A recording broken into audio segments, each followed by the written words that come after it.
Impartial ایک صاف اور شفاف انویسٹیگیشن کروا سکتے ہیں جب ان کے سربراہ وہ بیٹھے ہوئے ہیں جن کے نیچے لوگوں نے انویسٹیگیٹ کرنا ہے؟ یہ ہو ہی نہیں سکتا. اس لیے میں نے یہ کہا تھا کہ تینوں ریزائن کریں تاکہ انویسٹیگیشن صحیح ہو سکے. ہو سکتا ہے میں غلط ہوں, لیکن مجھے ایک اس ملک کے اندر ایک صاف اور شفاف انویسٹیگیشن چاہیے. اور انویسٹیگیشن اس لیے کہ میں پہلے بھی یہ پورا اس کا ایک پیٹرن ہے. یہ نہیں کہ میں نے ایک دم اٹھ کے کہہ دیا کہ یہ جی یہ کہ فلانا اس میں انوالوڈ ہے. اس کا ایک پیٹرن ہے. پہلے ایک ویڈیو نکلتی ہے جس میں مجھے یہ بتایا جاتا ہے کہ میں کوئی مذہب کی توہین کر رہا ہوں. وہ کدھر سے نکلتی ہے وہ اس انویسٹیگیشن میں پتہ چلنا چاہیے. وہ کون نکالتا ہے, وہ پھر اس کو کون اٹھاتا ہے؟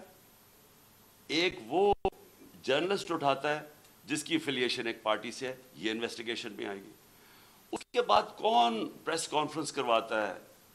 مریم صفدر, مریم وہ اورنگزیب اور جاوید لطیف سے, اور وہ مجھے کہتے ہیں کہ میں نے مذہب کی توہین کی ہے اور وہ ویڈیو دکھاتے ہیں. اس کے اوپر ان کے اوپر ہم ایف آئی آر کٹوائیں, کیونکہ مجھے پتا چل گیا تھا کہ انہوں نے اب اس کو استعمال کر کے وہی سلمان تاثیر ٹائپ قتل کروانا ہے میرا. ان دونوں کے اوپر ہم پھر ایف آئی آر, ان تینوں کے اوپر ایف آئی آر بڑی مشکلوں سے کرتی ہے. اس کے بعد میں پبلک میں جا کے جلسوں میں اور انٹرویوز میں بتاتا ہوں کہ ان کی سازش کیا ہے, انہوں نے کس طرح استعمال کرنا ہے یہ ایک دینی انتہا پسند. اس نے جنوب میں آ کے مار دیا کیونکہ میں نے مذہب کی توہین کی. کوئی ایکشن نہیں لیا جاتا. اور پھر کیا ہوتا ہے جب میرے اوپر یہ واردات ہوتی ہے, آپ صرف اس کے بعد دیکھ لیں کہ اس کے بعد ہوتا کیا ہے.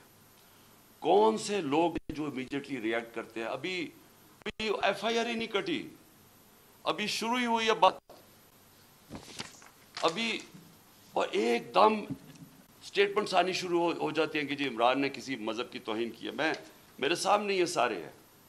یہ ذرا دیکھیں وہ لوگ جو کہ ہمارے یعنی دوسری پارٹی سے افیلیشنز ہیں, وہ ایک دم ان کی ٹویٹس آنی شروع ہو جاتی ہیں.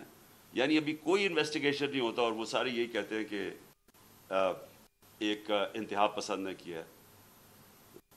ایک 6:01 پہ ایک ٹویٹ آتی ہے, وہ جس نے سب سے پہلے میرے اوپر یہ ساری کیمپین شروع کرتا ہے مذہب کی توہین, وقار ستی, وہ 6:02 پہ اس کی مرتضیٰ سرنگی کی 2 منٹ پہ ٹویٹ آتی ہے. حامد میر کی 6:03 پہ آتی ہے. جیو نیوز کی 6:04 پہ آتی ہے. سما 6 بجے اس کی بھی 6:04.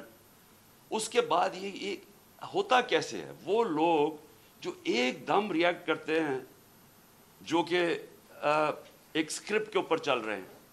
نہیں, اس کے علاوہ کیا ہوتا ہے؟ وہ کیسے ہوتا ہے کہ گورنمنٹ ہماری, پولیس ہماری, لیکن اس کا انٹرویو کروا کے اور وہ لیک کیا جاتا ہے. وہ جو بندوق چلانے والا ہے, ایک دم اس کا انٹرویو لیک کیا جاتا ہے. کون؟ پولیس. ہم پولیس سے پوچھتے ہیں, وہ کہتے ہیں جی ہم کیا کریں, ہمیں پیچھے سے پریشر تھا.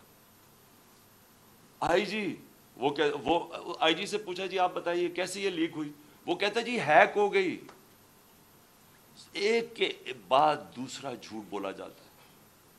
کون لوگ یہ انٹرسٹڈ تھے ایک دم اس کو بند کروانے؟ وہ جیسی انویسٹیگیشن ہوگی تو پہلے تو پتہ چلے گا کہ ڈب کس نے کیا اور پھر کس نے کور اپ کرنے کی کوشش کی. تو جب آپ یہ ہمیں کہتے ہیں کہ جوڈیشل کمیشن, میں کہتا ہوں اس سے بہتر چیز ہی رہی. لیکن جوڈیشل کمیشن جو سب سے پہلے کام ان کو کرنا چاہیے کہ جو لوگ ایکیوزڈ ہیں اس کے اندر, وہ کیسے ان پوزیشنز پہ بیٹھیں گے جدھر انڈیپینڈنٹ انویسٹیگیشن ہوگی. نمبر 2, میں یہ چاہتا ہوں کہ جوڈیشل کمیشن انکوائر کرے ارشد شریف کے اوپر, کیونکہ ہمیں پتہ ہے ارشد شریف کو کس سے خطرہ تھا. ارشد شریف کی والدہ کو پتہ ہے کہ کس سے ارشد شریف کو خطرہ ہے. اس کے اور صحافیوں کو پتہ ہے کیوں وہ ملک مجبور ہوا چھوڑنے پہ. کیوں وہ دبئی سے آگے جانے پہ مجبور ہوا؟ اس کے اس نے بڑے لوگوں کو بتائی ہوئی ہیں چیزیں کہ کون لوگ ملوث تھے. اس کے اوپر بھی جوڈیشل جو سپریم کورٹ کے اندر جو کمیشن بنائی جائے اس کی پوری انویسٹیگیشن. تیسری جو سائفر ہے، اب یہ کنٹروورسی چلتی جا رہی ہے. آ کے D I S P R نے کہا جی یہاں تو کوئی سائفر کا تو ڈرامہ تھا. اگر ڈرامہ تھا تو سائفر کی انویسٹیگیشن کیوں نہیں کروا رہے؟ ہم تو گورنمنٹ میں نہیں تھے، ہم نے تو آرڈر کر دی تھی کمیشن فوری طور پہ انویسٹیگیشن کرے. ہم نے تو اسپیکر نے بھجوا دی تھی چیف جسٹس کے پاس انویسٹیگیٹ کریں. تو اب سوال یہ ہے کہ کیوں نہیں کسی نے انویسٹیگیشن کروائی؟ کیوں ڈرے ہوئے ہیں انویسٹیگیشن سے؟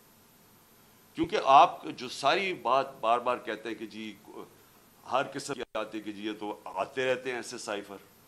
میں ایک ملک دنیا میں نہیں جانتا جدھر اس طرح کا کوئی سائفر آئے جی امبیسڈر کو پرائم منسٹر کو ہٹا دو.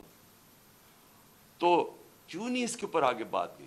جب نیشنل سیکیورٹی کاؤنسل کہہ رہی ہے کہ مداخلت ہوئی ہے اور ڈیمارچ کر رہی ہے، تو آئی ایس پی آر کیوں کہہ رہا ہے کہ جی یہ تو کوئی ڈرامہ ہوا ہے؟ تو چیف جسٹس صاحب یہ بڑا سیریس چیز ہے. اس کے اوپر آپ کے پاس سائفر آیا ہوا ہے. یہ ملک کے اندر ہو سکتا ہے کہ یہ نہ سازش ہو جو یہ کہتے ہیں، لیکن جب تک آپ انویسٹیگیشن نہیں کریں گے پتہ کیسے چلے گا کہ مداخلت تھی یا سازش تھی؟ اور چوتھی جو میں سمجھتا ہوں کہ اس ملک کی تاریخ کی سب سے شرمناک چیز ہوئی ہے، اس کے اوپر چیف جسٹس صاحب اور یہ جوڈیشل کمیشن بیٹھ کے ضرور انکوائری کریں. پہلے اعظم خان سواتی کو جس طرح انہوں نے پوتے اور پوتیوں کے سامنے مارا، اس نے ہر فورم پہ یہ بولا ہے کہ اس کو پہلے آ کے پکڑ کے مارا صبح کے 3 بجے، پھر اس کو ایجنسیز کے، اور اس نے نام لیا ہے یہ dirty Harry major general Faisal, اس کا نام لیا ہے کہ اس نے اور اس کے بعد آئی ایس آئی کو ہینڈل کیا جو اس کے نیچے تھی، اور اس کو ننگا کر کے مارا. اور ننگا کر کے مار کے اس کو کہہ رہے تھے کہ یہ بتاؤ یہ عمران خان سے بھی یہ ہوگا. اور جب اس کو تکلیف ہوئی تھی وہ ہنس رہے تھے. ایک یہ شرمناک ہے کہ پاکستان کے سینیٹر کو ایک دوسرے تنقید کر دی. ساری دنیا میں جو پاکستان ایک بنانا ریپبلک کی طرح ایک کمپیئر ہوتا ہے کہ کیا کس طرح کا ملک ہے کہ ایک سینیٹر کو ایک تنقید کے اوپر کیا. باہر تو کوئی نہیں انڈرسٹینڈ کرتا ہے. لیکن جو اس سے بھی شرمناک چیز ہے، جو ساری پاکستانی قوم ہل گئی ہے، وہ ہے جو انہوں نے ویڈیو بھیجی ہے اعظم سواتی کی بیوی کو. میں سمجھتا ہوں کہ جسٹس صاحب اس کے اوپر پوری تحقیقات کریں. وہی لوگ جو کہ وہ یوزول سسپیکٹس جو کور اپ کرنے کے لیے اب جو یہ میرا بھی یہ اسیسینیشن اٹیمپٹ کور اپ کر رہے ہیں اور اب بھی کر رہے ہیں، وہ کہہ رہے ہیں کہ جی وہ کوئی جعلی ویڈیو ہے، جی وہ کوئی فیک ویڈیو ہے. اعظم سواتی کے پاس اوریجنل وہ آئی ہوئی ہے، جدھر سے وہ بھیجی گئی ہے، جس نمبر سے بھیجی گئی ہے، ان کے پاس وہ پوری وہ ویڈیو ہے جس کے اندر وہ دکھایا جا رہا ہے، اور وہ فیک نہیں ہے. اور اعظم سواتی نے مجھے رات کال کر کے کہا کہ وہ سپریم کورٹ کے باہر وہ وہاں بیٹھ کے احتجاج کریں گے، دھرنا دیں گے، وہ ڈیمانڈ کریں گے کہ سپریم کورٹ ان کو جسٹس دے. سپریم کورٹ کی لاجز جوڈیشل لاجز تھی کوئٹہ کے اندر جدھر یہ ویڈیو بنائی گئی ہے. یہ ساری قوم آج سپریم کورٹ کی طرف دیکھ رہی ہے. اعظم سواتی نے فیصلہ کیا کہ وہ وہاں باہر دھرنا دے گا. ہمارے سارے PTI کے سینیٹرز اس کے ساتھ بیٹھیں گے. وکلا کے آرگنائزیشنز کے لوگوں کو دعوت دی ہوئی ہے، وہ آپ آ کے وہاں بیٹھیں اور ڈیمانڈ کریں کہ یہ ملک ہمارا یعنی کدھر گرتا جا رہا ہے کہ اس انتہا پر پہنچ گئے ہیں لوگ بلیک میل کرنے کے لیے، کنٹرول کرنے کے لیے. یہ اس طرح ہے کہ جس طرح کوئی لائن سے ہٹے گا تو اس کو بلیک میل کرنے کے لیے کوئی نہ کوئی چیز سامنے کر دے گی. اس انتہا پہ بھی کوئی نہیں سوچتا تھا وہ گر جائیں گے کہ میاں بیوی کی ویڈیو بنا کے انہوں نے اس کی بیوی کو بھیج دی. میں سمجھتا ہوں کہ یہ ایک ہر ملک کی تاریخ میں ایک ڈیفائننگ مومنٹ آ جاتا ہے. یہ وہ مومنٹ آ گیا پاکستان میں. میری ریکویسٹ یہ ہے کہ سارا جو ہمارا جسٹس سسٹم ہے، جو ہمارا انصاف کا نظام ہے، اس کی پوری ایک کریڈیبلٹی ایٹ سٹیک ہے. اگر اس نے اپنا اب عزت کرنی ہے پاکستان میں تو اس کو اب کھڑا ہونا پڑے گا کمزور کے ساتھ. رول آف لا امپلیمنٹ کرنا پڑے گا. یہ نہیں ہو سکتا کہ ایک یہاں جو مرضی کر لیں، کہ ایک کوئی آفیسر بیٹھا ہوا ہے ISI کا، وہ اس طرح کی نیچ حرکتیں کرے اور اس کو ہاتھ بھی نہ کوئی اس کو کہے تو وہ ISP کہہ دے کہ جی فوج کی توہین کر دی ہے. اس کو کچھ اور کچھ کہے تو جی ملک کی سیکورٹی کو کچھ ہو گیا. آپ کے اوپر جی سیڈیشن چارج لگ جائے گا، عمران خان کے اوپر غداری لگ جائے گی. جو مرضی لگانا لگائیں. میں یہ ڈیمانڈ کرتا ہوں کہ اس قوم کو جسٹس چاہیے. ہم غلام نہیں ہیں. ہمیں ایک آزاد قوم بنایا گیا تھا 1947 میں. ہمارے لیڈر قائد اعظم محمد علی جناح نے ہمیں آزاد کروایا تھا انگریز کی غلامی سے. تب انگریز اوپر ہوتا تھا قانون کے، ہم غلام ہوتے تھے. اب پاکستان تو آزاد ملک بنا ہوا ہے، ہمارا آئین ہمیں آزادی دیتا ہے. کیوں نہیں ہماری عدالتیں ہماری رائٹس کو، ہماری آزادی کو، ہماری ڈگنیٹی کو کیوں نہیں پروٹیکٹ کر رہی؟ اور یہ اگر اعظم سواتی سے جو یاد رکھیں، سینیٹر ہے پاکستان کا، ایک کامیاب بزنس مین جو کامیاب باہر پیسے کما کے پاکستان آیا ہوا ہے، اس سے یہ ہو رہا ہے. ایک prime minister, ex prime minister ایک ملک کا FIR نہیں رجسٹر کروا سکتا کیونکہ جناب وہاں وہ طاقتور حلقے ہیں جو ان کو کوئی ملک کا قانون ہی نہیں ہاتھ لگا سکتا، وہ کوئی غلطی نہیں کر سکتے. اگر فوج کے اندر اس طرح کے لوگ ہیں اور ان کے اوپر آپ ایکشن لیتے ہیں، یہ فوج کی بہتری ہے. اگر آپ اپنے اداروں کے اندر کوئی بھی کرپٹ یا جرائم پیشہ لوگوں کو نکالتے ہیں، آپ کے ادارے مضبوط ہوتے ہیں. اکاؤنٹیبلٹی سے ساری دنیا جانتی ہے کہ جمہوریت کی کامیابی اس لیے ہے کہ جمہوریت میں اکاؤنٹیبلٹی ہے. جو ساری برطانیہ کی جمہوریت جو ہم نے اپنائی ہوئی ہے، اس کی بنیاد تھی میگنا کارٹا میں. میگنا کارٹا کیا تھی کہ طاقتور کو بادشاہ کے اوپر بھی قانون لاگو کرو، نہیں تو وہ قانون کے اوپر تھا. تو وہ ساری سٹرگل جو ڈیموکریٹک سوسائٹیز کی ہوتی ہیں وہ رول آف لا کی ہوتی ہیں کہ قانون کے سامنے سب ایک برابر. یہاں بلیٹنٹ وائلیشنز ہو رہی ہیں کہ یہاں ایسا کوئی کریٹ کر دیا خوف کا کہ لوگوں کے ذہنوں میں ڈال دیا ہے کہ جی یہ لوگ یہ تو بس ان کو تو کچھ کہیں نہ جو مرضی کریں کر سکتے ہیں. پاکستانی فوج مضبوط ہوگی جب اس کے اندر اکاؤنٹیبلٹی ہوگی. پاکستان کی فوج کمزور نہیں ہوگی. وہ کمزور اس طرح ہو رہی ہے جب اس طرح کا آدمی حرکتیں کر رہا ہے. تو میری ریکویسٹ یہ ہے کہ یہ جوڈیشل کمیشن بنے اور یہ چیزیں جو میں نے ابھی 4 پوائنٹس کہی ٹیک اپ کریں. اور میرا لاسٹ پوائنٹ، ہم نے فیصلہ کیا ہے کہ ہماری جو مارچ ہے اب وہ شروع ہوگی. منگل سے وہی وزیر آباد جدھر مجھے یہ گولیاں لگی تھی اور ہمارے 11 اور لوگوں کو گولیاں لگی تھی اور جدھر معظم شہید ہوا تھا، ادھر سے ہی ہماری مارچ شروع ہوگی.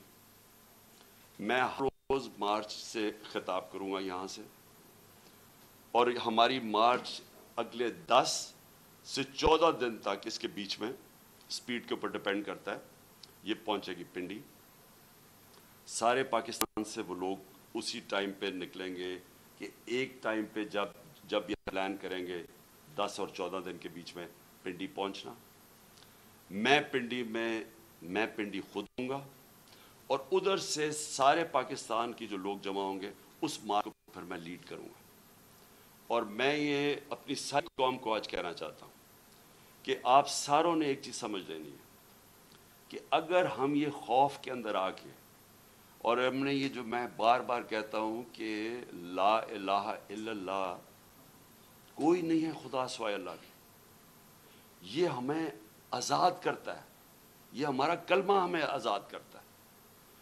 آپ جس وقت کسی سے ڈر کے اپنی آزادی کمپرومائز کریں گے، اپنے ضمیر کا سودا کریں گے، میری نظر میں وہ شرک ہے. یہ ساری قوم کے لیے ہمیں اب اس وقت سب کو یہ اپنا خوف ہٹانا چاہیے اور بتانا چاہیے کہ ہم انسان ہیں، ہم بھیڑ بکریاں نہیں ہیں.